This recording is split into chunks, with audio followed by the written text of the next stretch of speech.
picture this, right? You're sitting wherever you are right now, and suddenly this object with the mass of a literal asteroid, like something weighing billions of tons, just shoots straight through the Earth. Oh, yeah. Just straight through. Right through the crust, through the mantle, maybe even straight through your living room. And it just pops out the other side of the planet, and you don't even feel a breeze. No explosion. No apocalypse. Exactly, because this object, despite having all that insane mass, has been compressed down to the size of, like, a standard baseball. Right. It's a primordial black hole just wandering rogue through our solar system. And it's totally undetectable except for maybe this microscopic acoustic ripple left behind in the rock. It's a terrifying scenario. Yeah. But it's also entirely plausible. Which is wild. It really is. And honestly, it's just the tip of the iceberg when we actually start looking at the physics of these things. And that is exactly the mission of our deep dive today. We are pulling together all this research from MIT, UC Riverside, deep dives into Wikipedia's astrophysics pages, and the latest stuff from Astronomy magazine to look at the universe's ultimate heavyweights, black holes. Yeah, we're definitely leaving the dry textbook definitions at the door for this one. Oh, 100%. Like, if you follow astrophysics even casually, you already know the basics. You know what an escape velocity is. You know a black hole is a spot where gravity is so strong, not even light can get out. Right, the classic definition. But what these sources show us is that everything we think we know about them, like that they're just these static, dark, cosmic vacuum cleaners, is completely wrong. Yeah, that vacuum cleaner analogy is so outdated. They are actually the most dynamic, violently active engines in the entire fabric of reality. They're essentially the stress testers of the universe. I mean, when physicists want to know if our mathematical models of reality actually work, we look at black holes. Then usually the math just shatters, right? Completely shatters. And the irony here is that the math that started all of this was actually done in a place where human reality had already kind of shattered. Yes, the historical context here is just unbelievable. All right, let's look at the Astronomy magazine source. So, Albert Einstein publishes General Relativity in 1915. Right. Proposing that gravity isn't a pull, it's the warping of space-time itself. Exactly. But Einstein didn't immediately have, like, an exact mathematical solution for the gravity of a single spherical mass. No, the math was incredibly complex. So the guy who actually solved that, the person who mathematically proved that a black hole could exist, was Carl Schwarzschild. And he didn't do it in some cozy laboratory. He did it in the trenches of World War I. Under literal artillery fire on the Russian front. Yeah. Schwarzschild somehow gets a hold of Einstein's paper, and his rare moments of free time between fighting and, suffering from a severe autoimmune disease, by the way. He works through this mind-bending tensor calculus. It's such an incredible flex. He mathematically isolates the exact radius where a mass would warp space-time so badly that the escape velocity becomes faster than light. And that boundary, the event horizon, is literally still called the Schwarzschild radius today. And he mails this solution back to Einstein, and Einstein is just astounded. Yeah, not just because the math was elegant, but because the physical implication was just monstrous. Like, even Einstein was like, nature wouldn't actually let a star collapse into a point of infinite density, right? Okay, a singularity. Yeah. Because a singularity represents a total breakdown. It's like dividing by zero in the universal code. But nature absolutely allows it. It does. Which, of course, raises the immediate, very visceral question of what actually happens when you interact with one of these physical anomalies. Yes. Let's talk about the biological reality of getting too close, because the official astrophysics term for this is just beautifully absurd. Spaghettification. Spaghettification. Like, if you're floating in a spacesuit and you drift feet first across the event horizon, you don't just, fall into the dark. No, it sounds like a joke, but it describes this incredibly horrifying gravitational mechanism. Break that down for us, because it's not just about strong gravity, right? Right. The key isn't the strength of the gravity, it's the gradient. I mean, gravitational pull drops off exponentially with distance. Okay. So if you're approaching a relatively small black hole, say one with the mass of our sun but crushed down to the size of a small city, the difference in gravity over just a couple of meters is catastrophic. Because your feet are 2 meters closer to the center than your head. Exactly. The pull on your boots is millions of times stronger than the pull on your helmet. Oh, man. This creates extreme tidal forces. Before you even cross the event horizon, your body is stretched vertically and simultaneously squeezed horizontally. Because the molecular bonds of your body just can't fight that difference in force. They cannot. You are drawn out into this increasingly thin, continuous stream of subatomic particles. You literally become a cosmic noodle. A cosmic noodle? That is so dark.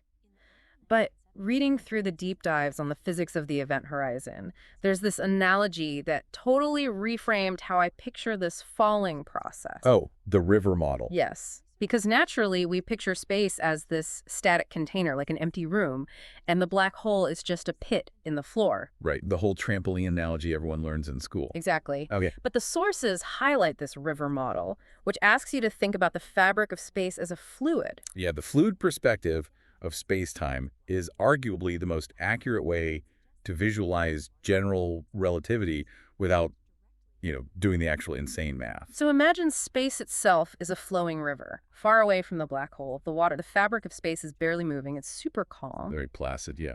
But as you get closer, space itself begins to flow inward toward the mass, like a river approaching this massive waterfall. And this is the crucial part. Gravity isn't pulling you through space. Right. Gravity's pulling space itself, and you're just getting dragged along for the ride. And that perfectly explains the mechanics of the event horizon. Because in the river model, the event horizon isn't like a physical brick wall. No, it's just the exact boundary, where the river space is flowing inward at exactly 299,792 kilometers per second.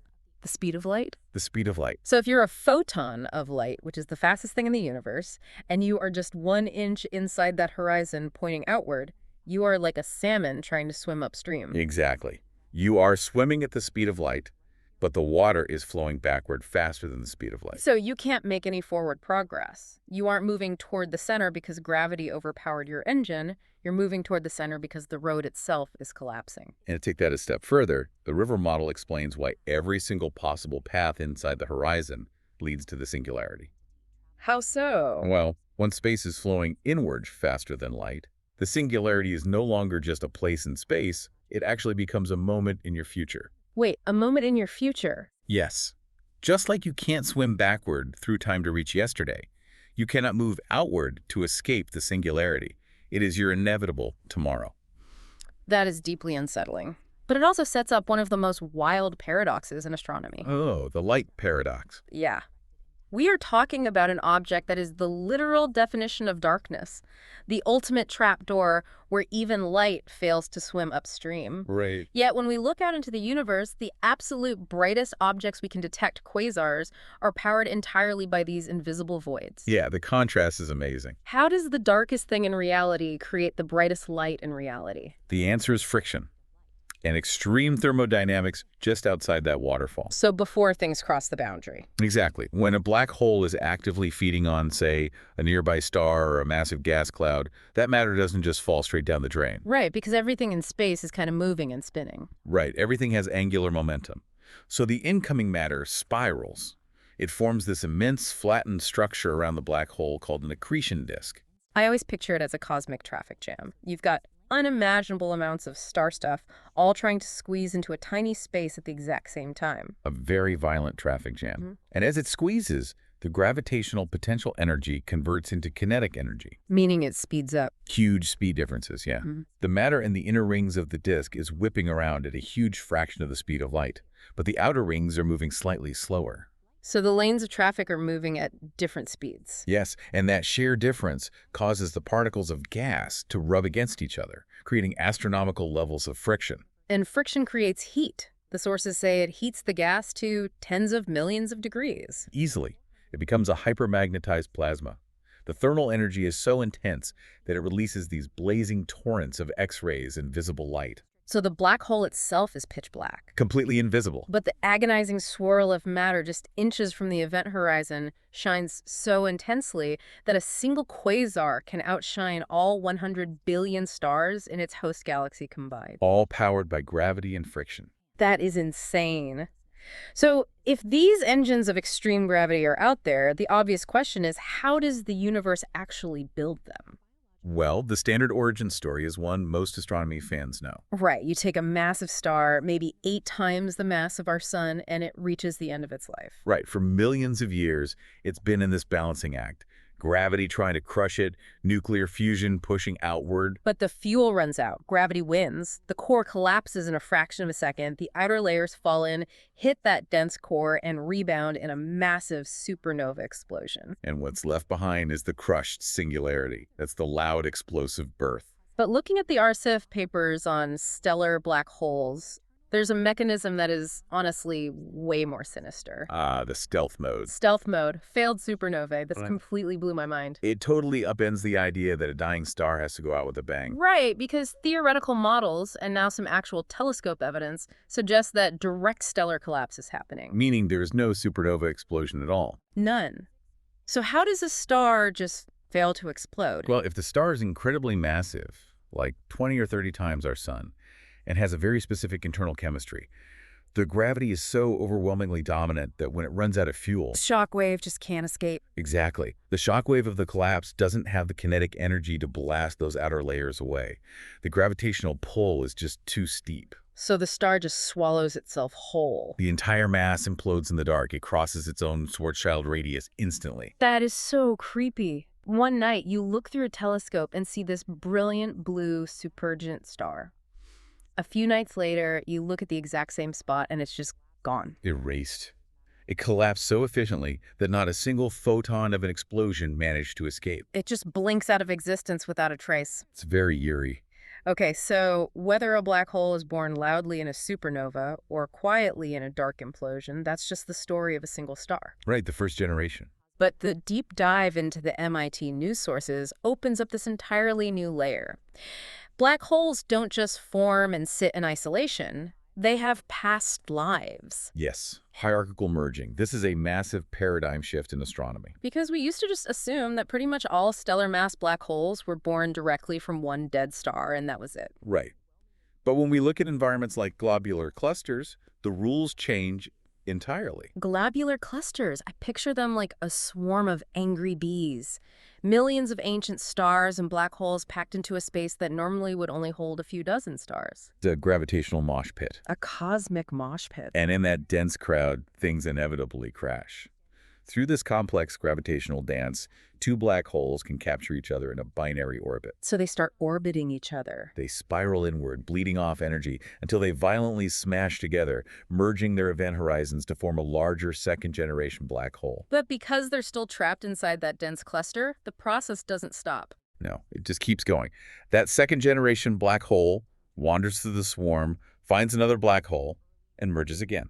Cannibalizing each other, generation by generation. But here is where I want to push back on this model a bit, because the physics of spin seems to complicate things. Okay, yeah. When a star dies and collapses into a first-generation black hole, it loses a lot of its rotational energy.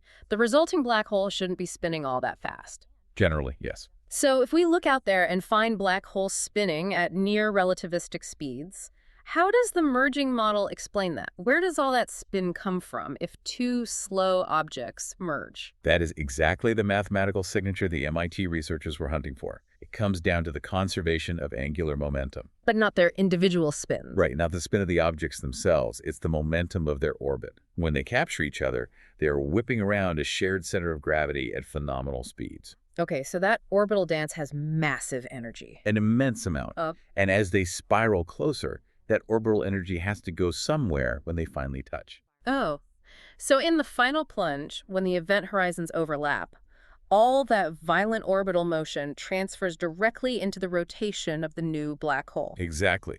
The math dictates that a second-generation black hole born this way will spin at roughly 70% of the maximum possible physical limit allowed by the laws of physics. 70%. So they go from barely rotating to becoming these cosmic blenders just because of the momentum of the crash. Yep, the crash spins them up. And we actually know this is happening not just from math, but because we can feel the crashes. We can literally feel them. When these massive objects collide, it's such a violent event that it literally rings the universe like a bell. The release of energy in that final fraction of a second is staggering. When they merge, they can convert several times the mass of our entire sun into pure gravitational energy. In like a millisecond. Right, and it creates ripples in the fluid of space-time, gravitational waves. Which stretch and compress reality as they travel outward at the speed of light. And using instruments like LEGO, which shoot lasers down these incredibly long tunnels here on Earth, we can measure that exact stretching. So we are sitting here, billions of light years away, physically feeling the ripples of black holes crashing into each other. It's amazing that we can detect it. It is. But even with stars dying and the black holes merging in these swarms, there's a huge mathematical wall we hit. We can explain stellar mass black holes, but that doesn't explain the true monsters. The supermassive black holes. Yeah, we are not talking about 10 or 50 times the mass of the sun anymore. No, we're talking about millions or tens of billions of solar masses sitting at the center of pretty much every galaxy, including Sagittarius A star in our own Milky Way. And for a long time, the assumption was just that they grew slowly, right? Like saving pennies in a piggy bank. A star dies, makes a small black hole, and over 13 billion years, it just eats enough gas to become a giant. That was the standard model. But the James Webb Space Telescope, JWST, has essentially broken that timeline. JWST is looking back into the deepest reaches of the early universe, right? Right. Observing galaxies as they existed, just 400 to 500 million years after the Big Bang. Which is like the blink of an eye in cosmic terms. Exactly. And to the shock of the entire cosmological community, we are seeing fully formed supermassive black holes already sitting out there. It's like digging up a settlement from the Stone Age and finding a fully operational nuclear submarine sitting in the middle of it. The timeline is impossible. It is physically impossible to start with a stellar mass black hole and feed it fast enough to reach 1 billion solar masses in just 400 million years. Because if it eats too fast, the radiation from the glowing gas pushes the other food away, right? It bottlenecks. Yes, the radiation pressure halts the growth. There simply wasn't enough time in the universe for them to exist. Which forces astrophysicists to totally rethink how they are made. If you can't grow a giant from a tiny seed, you have to forge a massive seed from day one. And the Wikipedia sources outline the first major theory for this: direct collapse. Okay, so bypassing the whole star phase completely. Right. Usually, a massive cloud of primordial hydrogen gas cools down, fragments into smaller clumps, and ignites to form millions of normal stars. Like a stellar nursery. Yes. But if you have a colossal, pristine gas cloud, and it's being bombarded by intense ultraviolet radiation from a nearby early galaxy, The radiation keeps it hot. it prevents the gas from cooling and fragmenting. So instead of breaking apart to make a galaxy of stars, the entire singular cloud just collapses under its own immense weight. It crushes straight down into a black hole seed that is already, 10,000 to 100,000 times the mass of the sun? Exactly. It gives the black hole an enormous evolutionary head start. Wow. But there's a catch with that theory, isn't there? There is. The conditions for direct collapse are incredibly rare. You need the perfect balance of massive gas, specific radiation, no heavy elements. So it might explain a few weird black holes, but not why there's a supermassive one in every single galaxy. Right, it doesn't solve the ubiquity problem. Which brings us to this mind-blowing research from UC Riverside. Physicist Haibo Yu got a huge Templeton grant to study this, and his theory attempts to solve the timeline problem by redefining the most mysterious substance in the universe. Dark matter. Dark matter. This is where cosmology gets truly revolutionary, because dark matter makes up, 85% of all mass in the universe? About that, yeah. We can't see it, it doesn't interact with light, but we know it's there because its gravitational scaffolding holds galaxies together. But the standard model assumes dark matter is cold and collisionless. Meaning the particles are essentially ghosts. Right. They have gravity, but if two dark matter particles pass through each other, they don't crash, they just phase right through. Because they're collisionless, they can't shed kinetic energy. When regular matter-like gas collides, it creates friction, loses energy as heat, and condenses to form stars. But standard dark matter can't lose energy, so it just stays as this giant puffy halo around the galaxy. It never collapses. But Haibo Yu's theory introduces a radical change. What if there is a dark force? A dark force. I love the sound of that. What if dark matter particles do interact with each other? This is the self-interacting dark matter model, or SIDM. So under SIDM, dark matter particles actually do crash into each other through some unknown dark sector force. And when they collide, they can transfer heat. Okay, let's break down the thermodynamics of why this is such a big deal for black holes. You have this massive halo of dark matter. The center is super dense and moving fast, so it's hot. Right. The outer edges are less dense and moving slower, so they're cold. Exactly. And if dark matter can suddenly conduct heat through these collisions, what happens? Heat always flows from hot to cold. So the thermal energy in the dense core of the halo begins to bleed outward to the cooler edges. And as the core loses heat, it loses the kinetic pressure it needs to fight back against its own gravity. Yes, the core begins to shrink, which ironically forces the remaining particles closer together, making them move faster. Generating more heat. Which then also bleeds away. It's a runaway thermal collapse. The gravothermal catastrophe. Precisely. The core of the dark matter halo suddenly and violently collapses in on itself. And because dark matter is so incredibly abundant, this doesn't just make a tiny black hole. No, the collapsing dark matter instantly births a supermassive black hole seed. So to solve the mystery of how giant black holes form too early, the answer might be that dark matter literally crushed itself out of existence to build them. It solves two of the biggest mysteries in modern physics with one elegant mechanism. It really is stunning. So we have mechanisms to build them from dead stars, from giant gas clouds, and potentially from the thermal collapse of dark matter. They just seem inevitable. Fate invincible. Invincible, yeah. But that leads us to the ultimate disappearing act. Because as we learn from the Astronomy Magazine Deep Dive, black holes are not eternal. They are not. And they aren't actually 100% black. This is where we get into the realm of Stephen Hawking. Stephen Hawking's biggest plot twist. Yeah, in 1974, Hawking was trying to reconcile general relativity, the physics of the massive, with quantum mechanics, the physics of the subatomic. Which notoriously do not play well together. They hate each other.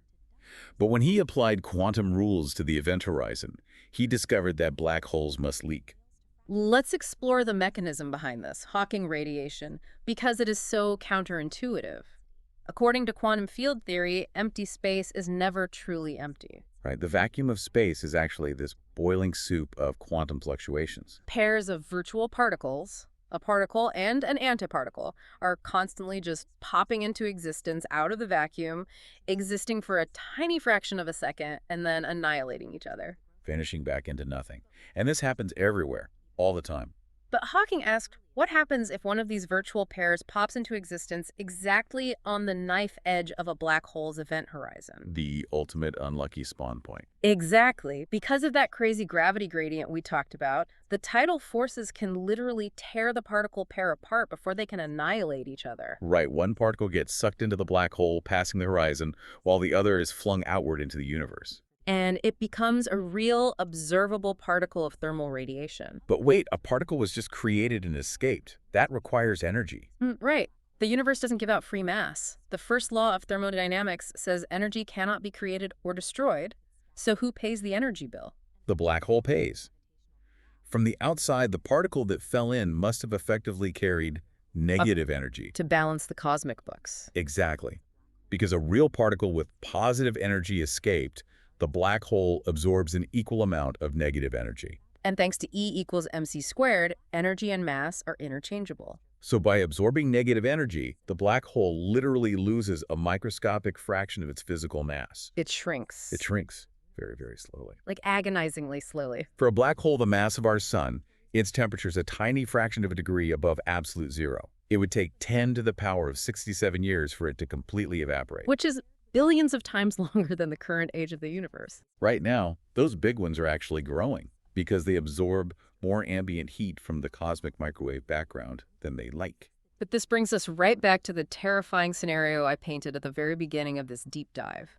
The baseball-sized black hole flying through the Earth. Yes, the primordial ones. Because the Wikipedia source makes it clear, not all black holes are massive. In the absolute first fractions of a second after the Big Bang, the universe was this hot, ultra-dense plasma. And microscopic fluctuations in that soup could have caused localized regions to just instantly collapse. Without a star ever being involved. Just a random pocket squeezing a mountain's worth of mass into a microscopic point. And the crucial thing about Hawking radiation is that the smaller a black hole is, the faster it evaporates and the hotter it burns. Right. A black hole, the mass of a large asteroid, compressed to the size of a baseball, wouldn't take 10 to the 67th years. It would be emitting significant, detectable amounts of high-energy gamma radiation right now.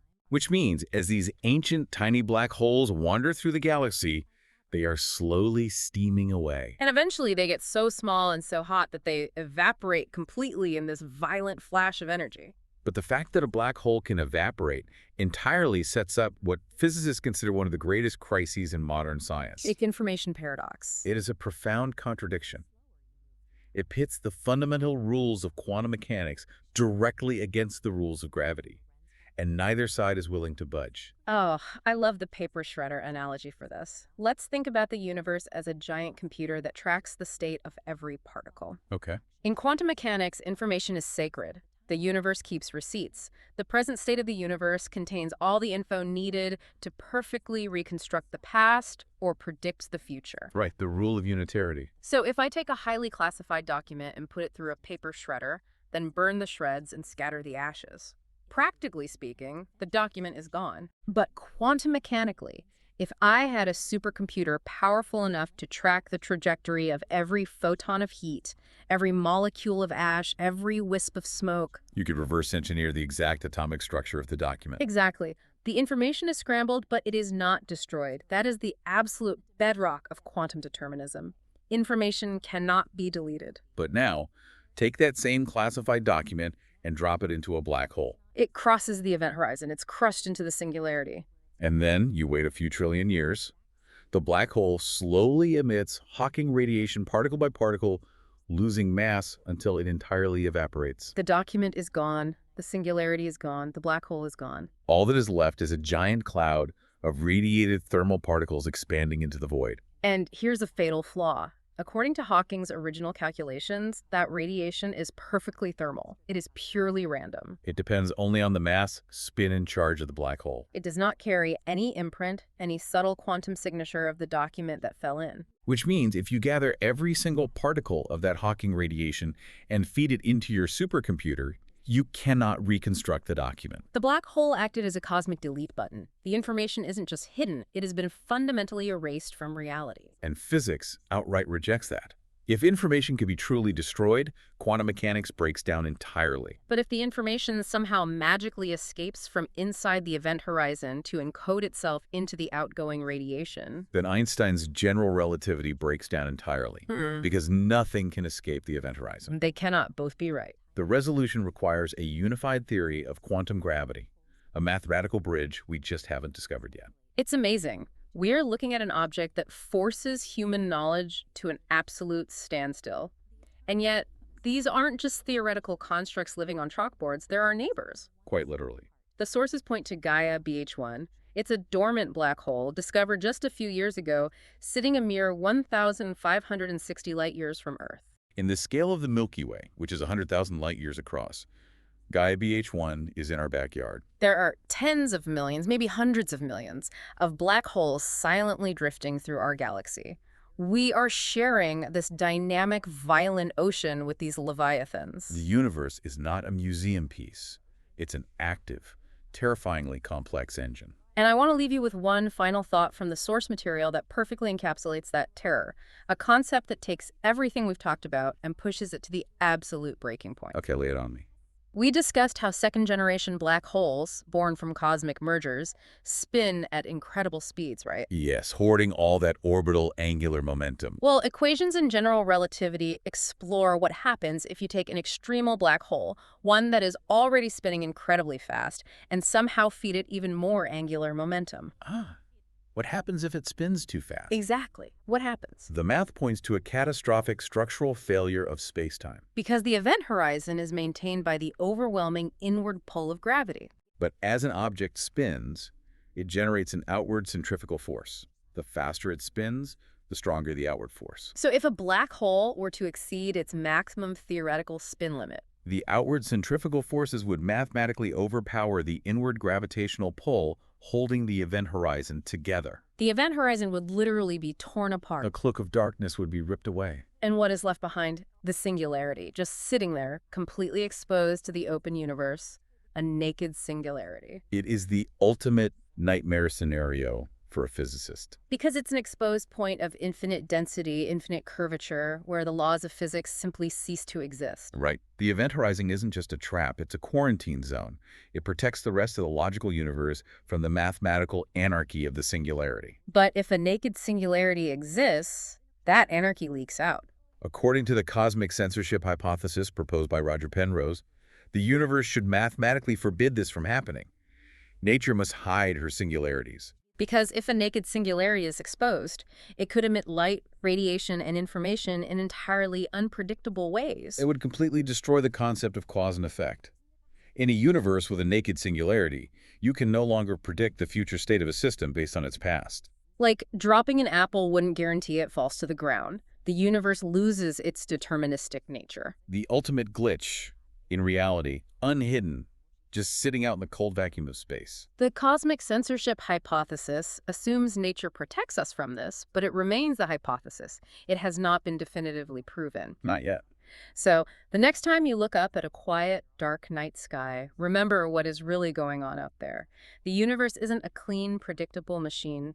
It is a turbulent river of collapsing space, thermal catastrophes, evaporating voids, and paradoxes that shatter our understanding of cause and effect. Keep looking up and wonder if somewhere out in the dark, the quarantine has failed, and reality is completely unraveling.